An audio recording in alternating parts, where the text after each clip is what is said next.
Hello, everybody, and welcome. And it's a year ago, I think probably almost to the day, Gretchen, that we last spoke. So I'm really pleased to have Dr. Gretchen Hawley back again to talk about exercise in association with chronic health conditions and MS. And we're going to go through some of the things we spoke about before, which is always good to remind ourselves, but also some new things that Gretchen and I have been discussing. But Gretchen, would you like to just do a quick intro to yourself? Yeah, sure. And thank you for having me again. I cannot believe it's been a year. That time feels like it's flown by, but also like it was a while ago. Yeah. But yeah, so I am a physical therapist and a multiple sclerosis certified specialist. So I prioritize my treatments and my work with people who have MS as well as other chronic conditions. What I have found is that there are different ways to exercise most effectively when you do have chronic conditions like MS, Parkinson's, fibromyalgia, all these other chronic conditions. And so my main mission is to educate as many people as I can on those specific exercises and strategies, especially if you have a hard time getting on track, staying on track, even knowing what to do. And so the way that I do that is through my online MS wellness program, The Missing Link, and through my social media platforms. So YouTube, Instagram, Facebook, all those. So I suppose one of the things to say is, well, what are we talking about with exercise? I mean, are we talking about training people to run a marathon, or could it be something as easy? Well, not easy, going upstairs. Yeah, I love that this is your first question because I think a lot of us, myself included, grow up thinking that exercise has a specific definition, and exercise means running a marathon or running in a 5K or tough mutters and these specific things. But it's important to know that exercise is a whole bunch of different stuff. It is not just one thing. It is not one size fits all. So in my mind, I have three different categories of exercises.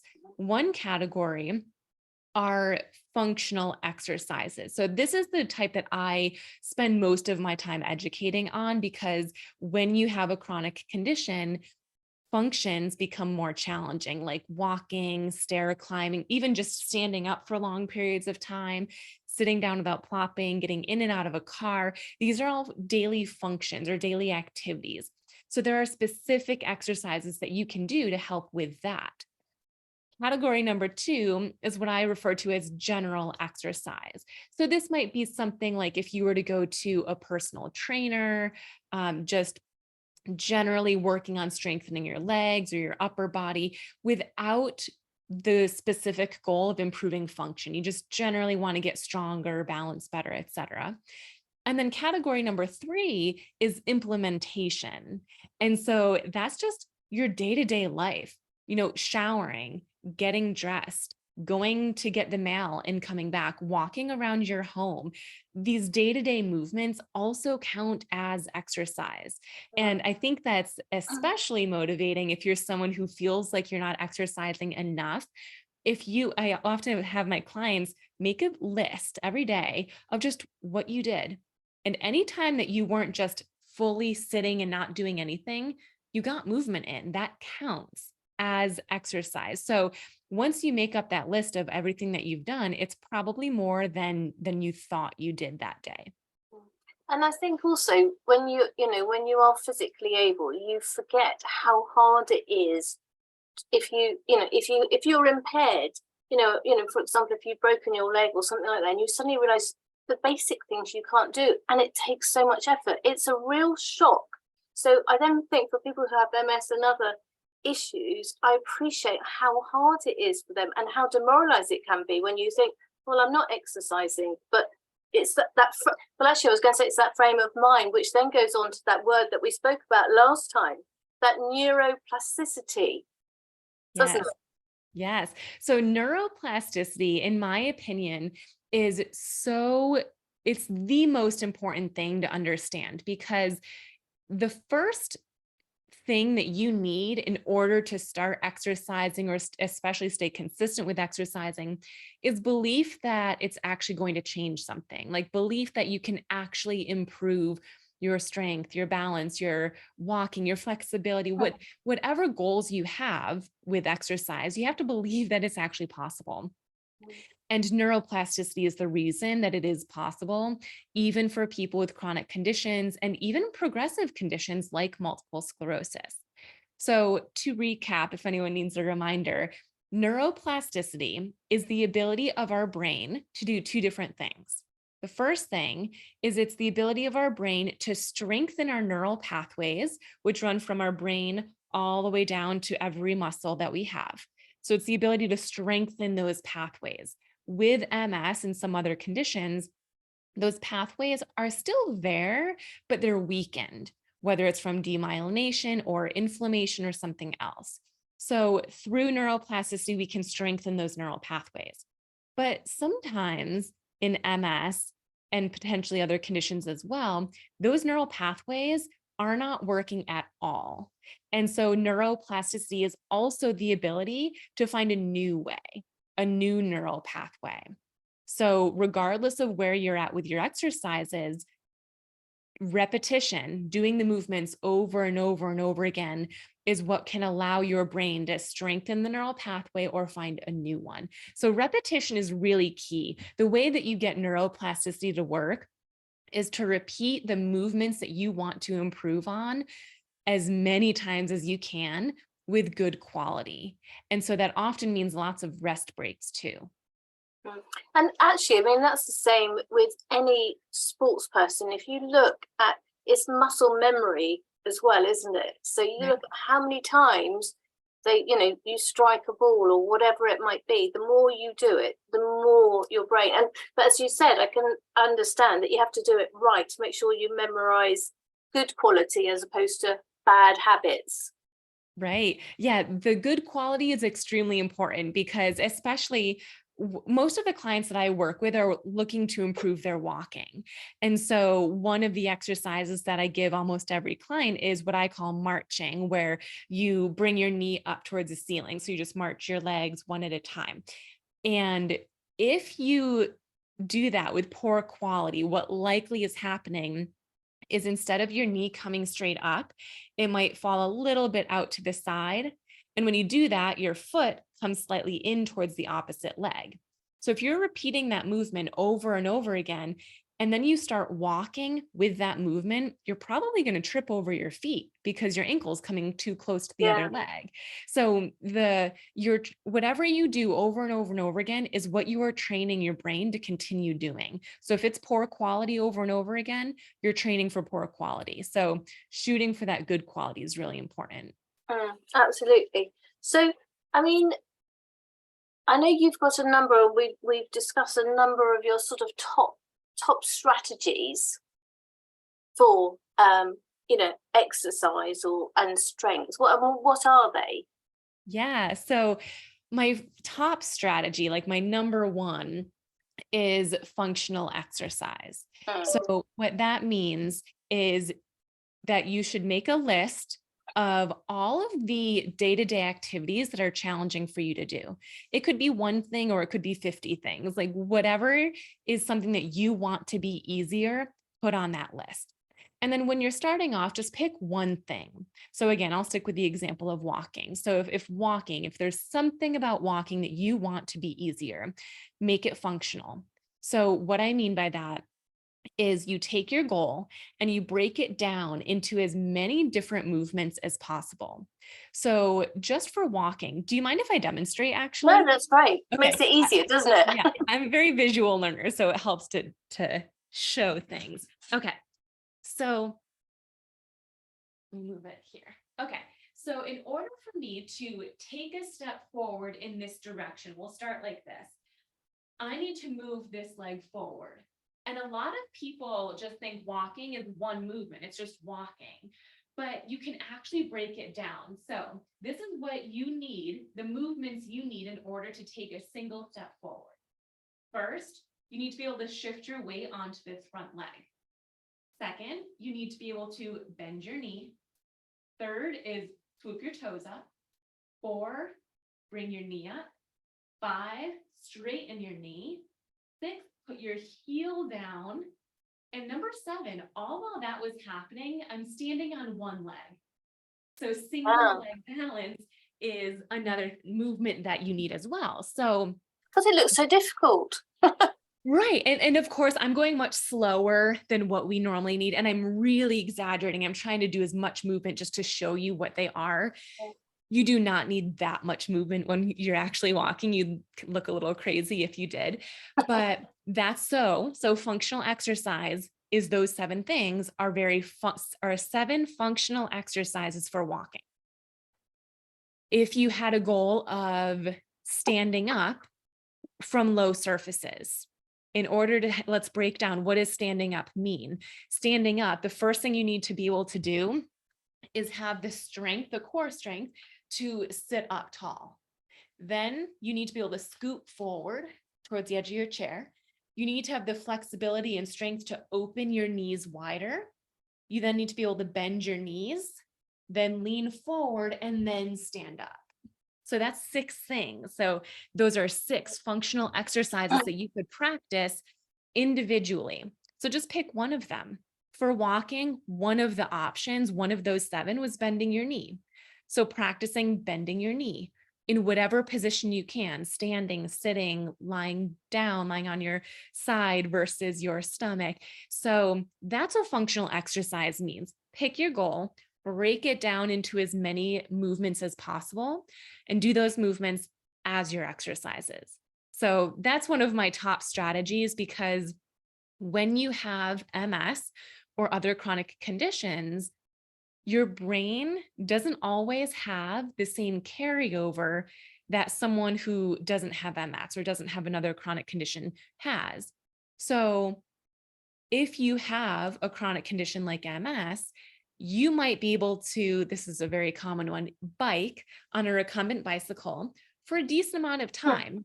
You might be able to bike for 20 minutes or 30 minutes and you turn the resistance level up, but your walking isn't any easier, even though your biking is better. It's because there's not that carryover. Biking helps with biking, but biking doesn't help with walking. Oh, right. Similar to a lot of normal physiotherapy exercises are lying down, at least initially, like on a plinth table. You could get full strength lying down, but you go to stand up, and where is that strength? Your walking is not any better. Your stair climbing is not any easier, because you haven't practiced those in the standing position and they weren't functional. So functional is my number 1 strategy. And what's really interesting is that, all of we, and I sort of I can't believe we have to remember that. And so breaking it down shows how this muscle memory, I presume, is so important. So you make it the pathway to make it happen. Absolutely. And that's the reason that repetition is so important, because when you have a condition that attacks your neural pathways, before you even get the chance to strengthen your muscles, you have to strengthen the neural pathways first. The way I have an image somewhere, I should have had it pulled up, that is my view of what happens in order to make a muscle flex, to get stronger, or to actually perform a movement. And the first is a picture of a brain. So, just picture your brain. Then the second image is a picture of the neural pathway. So first you need to think about what you're going to do, or it's a reflex. Then that travels down the nerve. And then the third and final picture is of the Hulk, where he's flexing his muscles. And so that's the order that it always goes in. Your brain, you have to think it, then this goes down the nerves, and then the muscles activate. So for most people, if the muscles aren't working, it's at the muscular level, where the muscles just atrophied, so you can strengthen just at the muscular level. But when you have a neural-based condition like MS, Parkinson's, etc., it's the nerve that's the issue. So you got to strengthen here before you can actually strengthen the muscles. And understanding that pathway, does that make it easier for someone to be able to get that movement? I think so. And I might be biased because I've been working in this field for so long, but I think so, because the trick is repetition, regardless of what movement you see. So when we're working on that middle part, that nerve, that neural pathway, when that is our goal of strengthening that neural pathway, it doesn't necessarily require muscular movement. So you might try to lift your leg and it doesn't lift at all. But every repetition that you still attempt to lift your leg, your brain is trying to find a new pathway. So Mm, it's still worthwhile. So in my mind, when we're talking about exercising for the sake of strengthening our neural pathways, success is effort, not necessarily the amount of movement that you see. So if mm. you feel like you're putting in a lot of effort, if it's really hard, awesome. That's good. That's success. That's means you're putting in the effort that's needed to find those neural pathways. Mm. So, I mean, looking at your sort of the top strategies, I mean, the ones that I've got listed are cardio and strength and Yeah. endurance. So there's so many different components of exercise. Mm, And I think it's really important to include a mix of the components.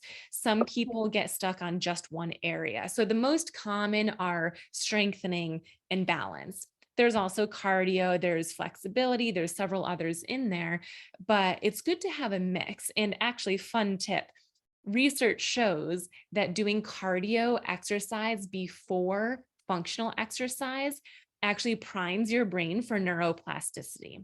So you're even more likely to find or strengthen those neural pathways. maybe So because you've woken yourself up a bit, maybe.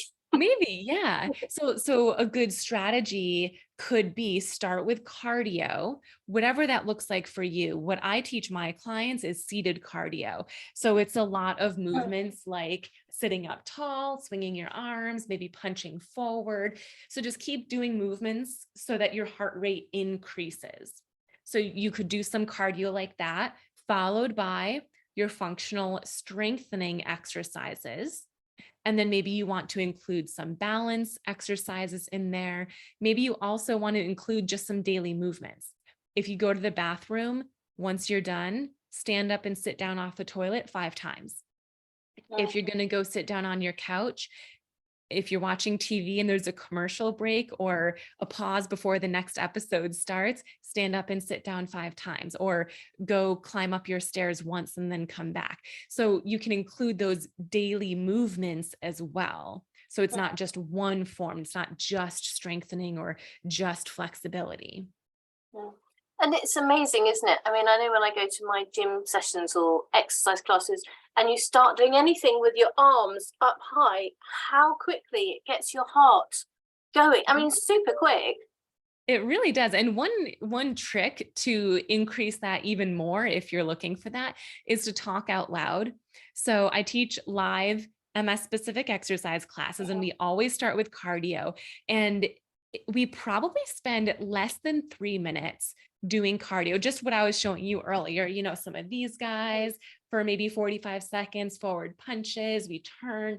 But as I'm talking right now, I'm saying, keep going, you can do it, go a little bit faster now. And these are the ways to increase cardio. And just from me talking while I'm moving, oh my gosh, I'm literally out of breath by the end of that. So if anyone is listening to this and feeling like, well, I can't increase my heart rate from a seated position, get your arms over your head. And Yeah. then also talk out loud. You can talk about your day, what your plans are. You can say the ABCs, sing Twinkle, Twinkle, Little Star. Just get your mouth moving Mm. loudly, not under your breath. And you'll be shocked at how quickly your heart rate Yeah, increases. it is amazing, isn't it? So, Yeah. I mean, one of the things that we said was seated or standing. Does sitting count? And clearly, you've just demonstrated it actually does, and it does make a difference. Yeah, and I have 2 main thoughts on this. So my first thought is the best position for you to exercise in is the position that you want to utilize that strength in. For Mm, example, we'll stick with the same mm, example of walking. So if my goal is to improve my walking, the most functional exercise for me to practice my exercises in is standing. Because when I'm walking, I'm in a standing position. mm, So I'd be in that same position. However, for some of those 7 movements, it might be too challenging right now to do standing. So I could do those seated, or I could do them lying on the bed or on a plinth table or a couch on my side, or maybe I lie on my back or on my stomach. So any position works, with the goal in mindset that you are working towards the most functional position. Mm. So that's one thought. But then my other thought is I love seated exercises. So many of us, myself included, sit the majority of the day. Mm. So in my mind, even if you have functional exercises for standing and goals of standing longer, better, we're sitting so much throughout the day that if you have a bunch of seated exercise options, you're more likely to get those exercises in than you are to do some of the standing ones. Mm. So a lot of the exercises that I give my clients are seated. There's so many ways that you can strengthen your hips, your knees, your ankles, your core just from sitting down. And the beauty of that is you can be sitting on your couch. You can be sitting on a toilet. You could be sitting at your desk, in a car if you're the passenger. Anywhere that you're sitting, you can do those exercises. You don't need to be in a specific chair. You don't need to be at the gym. Anywhere you're sitting, you can do those exercises. How do you do your hips? Yeah. Oh my gosh, so many. Let me back up and show you some. So normally I don't have a non-wheeled chair right here. Actually, I'll use that chair. That's a better example. Okay, because you don't want to use any chairs that have wheels when you're exercising. So one thing that you can do to strengthen your hip flexors, so these guys right here, is marching. So ideally you'll sit up tall or reclined and you march. And if you notice, I'm going to stand up in a second. This movement right here is the seated version of this. And now if you watch me walk forward, I have to march while moving forward. Mm. So a very functional exercise to improve your walking is seated marching. And you could do a standing too, but this would be for your hip flexors. Another really good one is for your hips. So this is going to be really important, especially if people have knee kissing. You want to keep your knees out. So have your knees face you, knees together, and open up your knees, squeeze your glutes, close. And when you're squeezing your glutes, you should be able to feel the tension in your outer hip area. I'm trying it. And then one of my other favorite ones, and this is extremely functional for people looking to improve their strength with getting in and out of a car, especially if they don't use your hands. So oftentimes we'll just automatically lift with our hand, but you can practice lifting and moving out, then lift and in. If you think about getting in and out of a car, it requires the march and a sideways movement. So here in the States, if I'm a passenger, when I get out, I'm getting out on the right side. So my right leg has to come out first, and then this leg has to follow. So I really like this marching while swinging the leg out to the side, because it's a functional exercise for that specific function. You can also, the ideas are endless, straightening your knee, bending your knee, pushing back in there. With MS, one of the most common weaknesses is foot drop. So when your foot kind of flails down, so lifting your toes up and down to strengthen those muscles that are weak. So you could do all of these, and research shows that doing exercises throughout the day is just as effective as exercising all at once. So if you have 2 minutes to spare, straighten and bend your knee for several repetitions, or do some quick marching right here. If you're on a phone call and you're getting a little bored, do some marches. No one can see, especially if you're under a desk. That doesn't mean I'm bored, by the way. Right. So one of the things what I was going to ask, and it's one of the things that I know that's important, is how do I know either am I doing too much, or am I going to do myself damage? Because I think especially if you've had something wrong with you and you haven't done exercise, or you've just got to a place where you've built up the confidence, because a lot of confidence is required, isn't it, to even start? Yeah. How do you know that, you're not pushing it too much?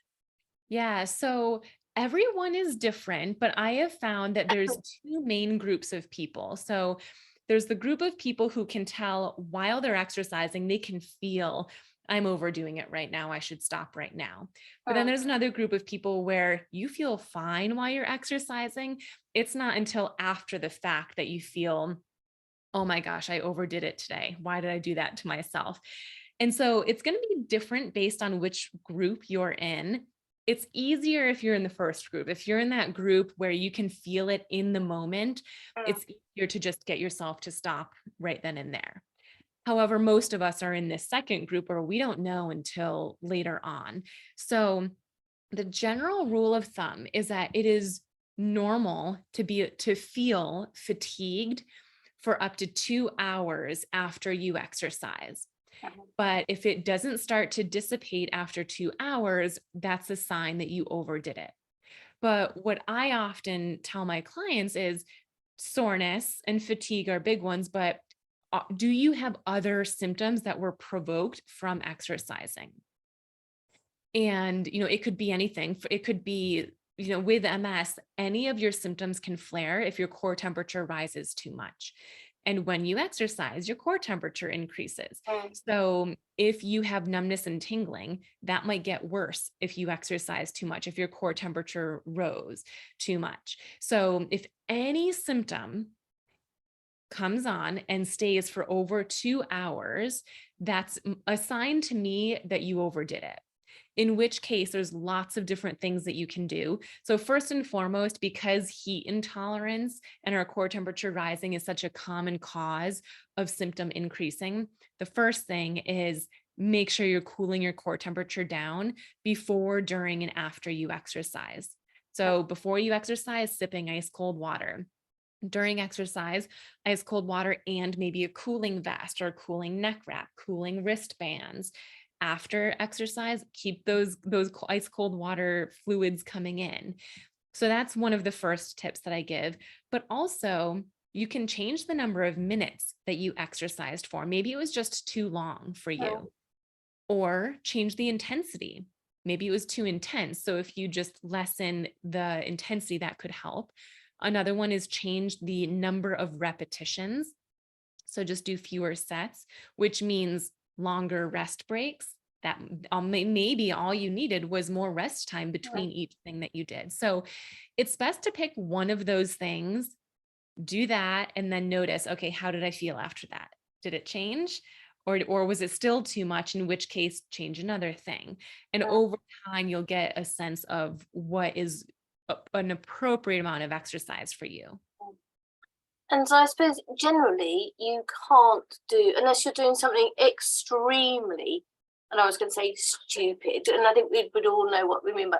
So it's like, yes, you might have pushed it too much, but you'll come back okay. But just be aware for next time, really.